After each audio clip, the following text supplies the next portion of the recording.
Botox एक ऐसी दवा है जो इंजेक्शन तौर पे लगती है और मसल में लगती है। एजिंग पैटर्न है वो सबका यूनिक है। किसी के यहाँ पे ज़्यादा एजिंग है, किसी के आइज़ के आसपास ज़्यादा एजिंग है, किसी का फेस ज़्यादा लटक जाता है। Botox is like definitely going to work. नमस्कार, मैं हूँ आपके साथ सागरिका भट्टाचार्य। एक बार फिर हाजिर हूँ वेलनेस और ब्यूटी के इस खास एपिसोड को लेकर।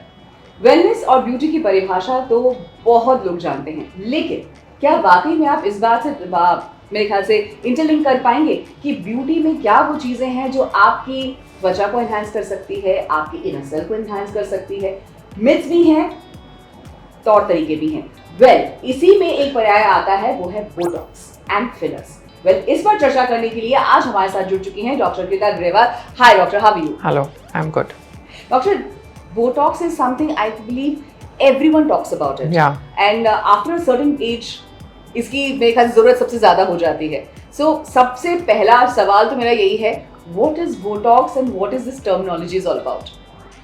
बोटॉक्स जो है ये बहुत पुरानी एक ड्रग है। It's a drug which is injected intramuscular. जैसे कोई भी दवाई देते हैं तो हर तरह की दवाइयाँ हैं, कोई खाने की है, कोई इंजेक्शन फॉर्म में ही लगती है। इंजेक्शन में भी कोई आईवी में लगती है, कोई आईएम लगती है, जैसे इंट्रामस्कुलर लगती है या नसों में लगती है। तो बोटॉक्स एक ऐसी दवा है जो इंजेक्शन तौर पे लगती है और मसल में लगती है। और ये एक्चुअल में स्टार्ट हुई थी आई मसल्स में लगने की। कईयों के आई मूवमेंट्स बहुत ज़्यादा होती थी, स्ट्रेबिस्मस बोलते हैं जिसको।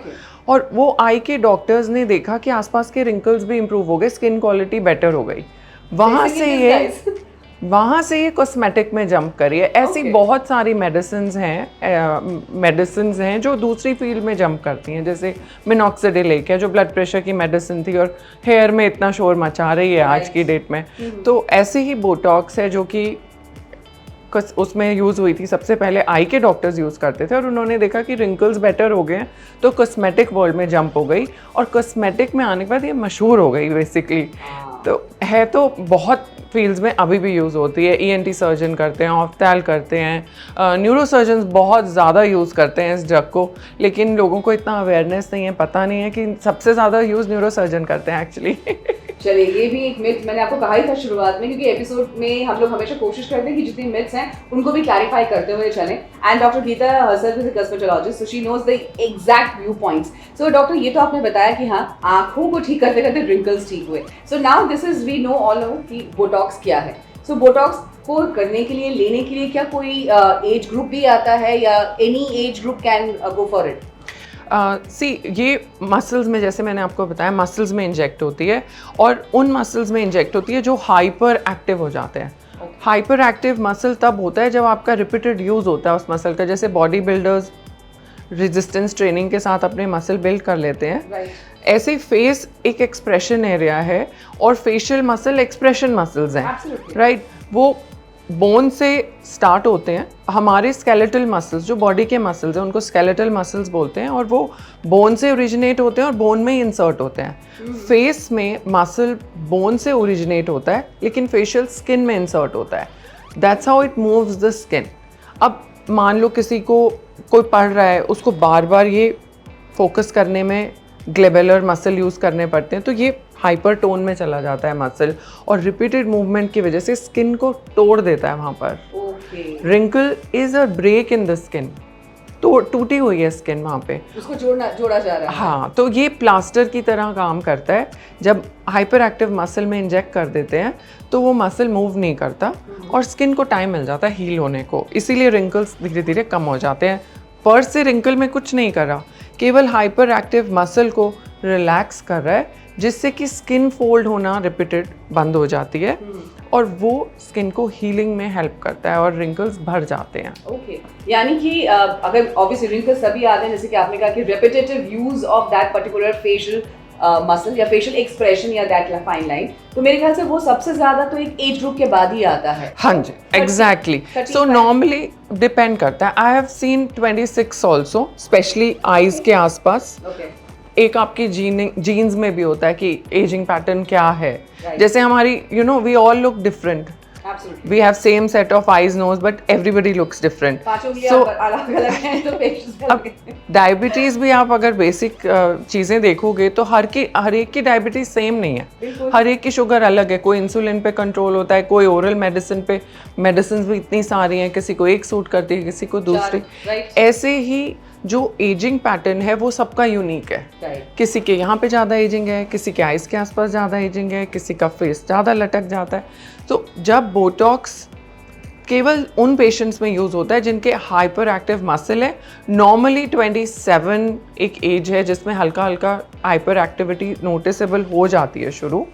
और उसमें आप यूज़ कर सकते हैं एडवांस टेक्निक्स में and you can do botox in these patients. तो बोटॉक्स की लेयर्स भी रहती हैं या there is a one time हम बोटॉक्स कर सकते हैं? ये सवाल जो अमूमन बहुत लोगों का आता भी है, is a one time thing या फिर इसको हमें 2-3 सेटिंग्स के साथ देना पड़ता है? देखिए वन टाइम थिंग है. One time botox is like definitely going to work. It's such a great drug. इसमें कोई वो नहीं है कि काम करेगा नहीं करेगा, मेरे को इम्प्रूवमेंट देगा. वो सबको इम्प्रूवमेंट देगा. It will work. तो इसकी जो परफॉर्मेंस है ना वो 100% है. That is the best thing about this.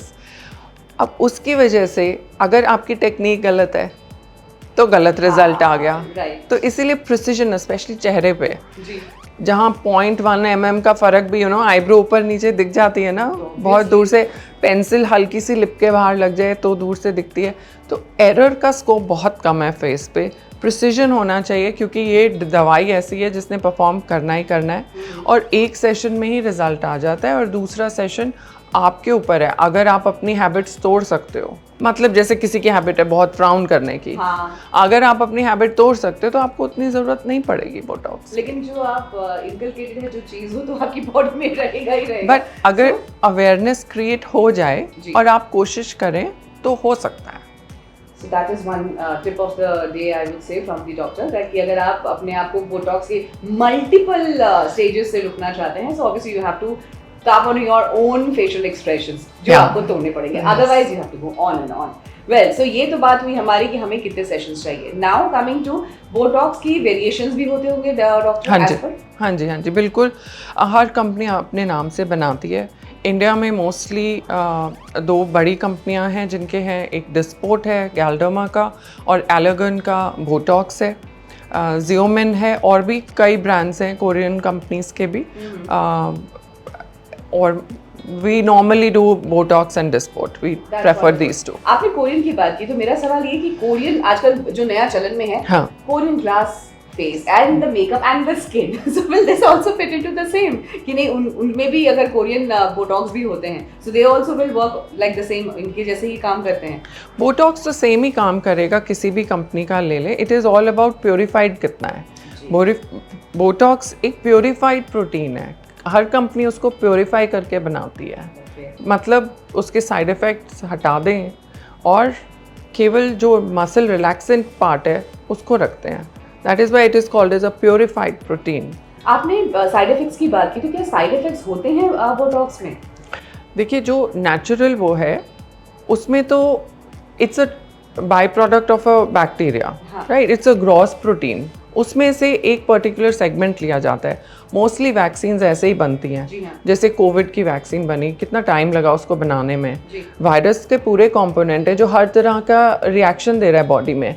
उसमें से केवल एक सेगमेंट लिया जाता है जो इम्यूनिटी बढ़ाए या इम्यून सेल्स को स्टिमुलेट करे बट साइड इफ़ेक्ट्स ना आए, जिससे डिजीज़ ना आए पूरी, राइट. सो ऐसे ही बोटॉक्स का बनाया जाता है. उस एक बैक्टीरिया का जो बाय प्रोडक्ट है उसमें से केवल एक मसल रिलैक्सेंट वाला पार्ट उठाया जाता है. That is why the processing is expensive.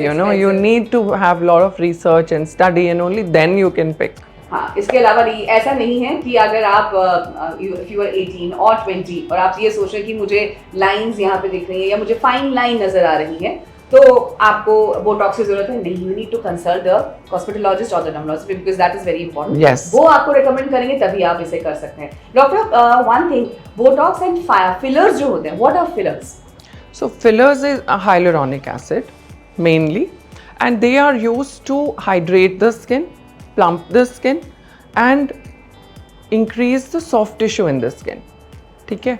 जो गैप्स हैं स्किन में, जैसे कईयों के अंडर आई में बहुत बड़े खड्डे आ जाते हैं, जी। या फिर नेजोलेबल फोल्ड बहुत डीप हो जाता है, फैट पैड्स मेल्ट हो जाते हैं यहाँ पे एजिंग के साथ, चीक के फैट पैड मेल्ट हो जाते हैं, कईयों का टेम्पल है, लेटरल फैट पैड्स हैं, सुपरफिशियल फैट पैड्स हैं, डीप फैट पैड्स हैं।